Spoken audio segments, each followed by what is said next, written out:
This is Mars, a frozen wasteland. No oxygen to breathe, no magnetic field to protect life. The atmosphere? Thin, cold, deadly. There are no oceans here, no trees, no life. And yet, this is where humanity is pouring hundreds of billions of dollars, decades of research, and the dream of leaving Earth behind. So why? Why are the US, China, Europe, and even Elon Musk all racing to get there first? Today, we'll uncover the truth behind Mars and explore why this dead world may hold the key to humanity's future.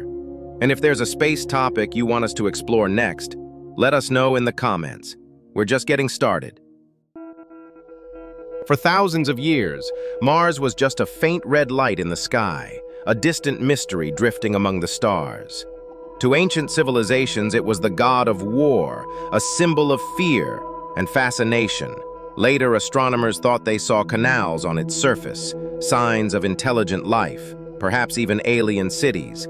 For centuries, we dreamed that Mars could be like Earth, a twin planet just waiting for us to arrive. But reality was colder and far more desolate. A dry, silent world with no oxygen, no protection from the sun, and no signs of life. Or so we thought. Because now, piece by piece, Mars is revealing its secrets, and what we're finding might change the future of humanity. But what if Mars really was like Earth? Not just in dreams, but in reality. Billions of years ago, Mars had rivers, lakes, even oceans that stretched across a third of the planet. Its skies were blue, its atmosphere thick enough to hold warmth. There may have even been rain, and the perfect conditions for life. NASA's rovers have found dried-up riverbeds, ancient lake basins, and minerals that could only form in liquid water. At one time, Mars had everything life needs. But then, something changed. The planet's core cooled, it lost its magnetic field, and without protection from solar radiation, the atmosphere was stripped away. The oceans evaporated, the rivers dried up, and Mars became the frozen desert we see today. But what if Mars isn't completely dead? What if something is still breathing beneath the dust? In 2020, NASA's Perseverance rover landed in Jezero Crater, an ancient river delta, a place where water once flowed, where life could have begun. And what did it find? Organic molecules, carbon, hydrogen, oxygen, the building blocks of life. It detected strange spikes in methane, gas that on Earth is mostly produced by living things. Some scientists even believe ancient microbes may still be hiding deep underground. Not fossils, not remains, but something still alive, waiting, in silence, for us. So, is there really life on Mars? Not as we know it. But scientists believe it's possible that ancient microbes once existed, and some may still survive today deep underground. Here's how.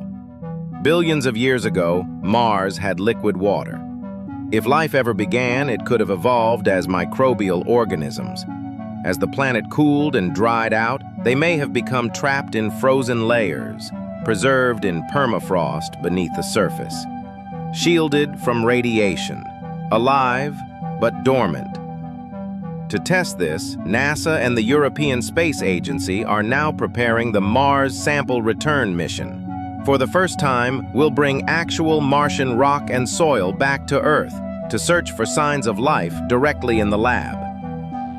And then, there's Elon Musk and SpaceX. They see Mars as more than science. To them, it's a future home, a place to build a self-sustaining civilization, to protect humanity from whatever may happen on Earth. But the question is Mars truly the answer, or just a distraction from fixing our own planet?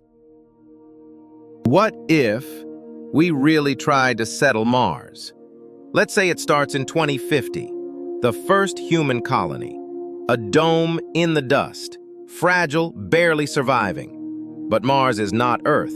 Radiation storms, no breathable air, and gravity just 1/3 of what our bodies are built for. The risks? Cancer from radiation, muscles weakening, bones breaking down, one small mistake, and everything ends. We dream of terraforming, melting ice caps, thickening the atmosphere, warming the surface. But even with all our technology, that would take hundreds, maybe thousands of years. And even then, Mars will always be hostile, always alien. So why go? To explore? To protect our species? Or because deep down, we fear what's coming on Earth?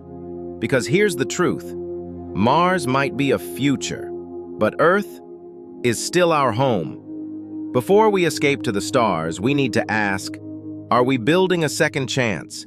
Or are we abandoning the first?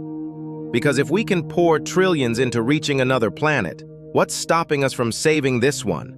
Maybe Mars isn't just a destination.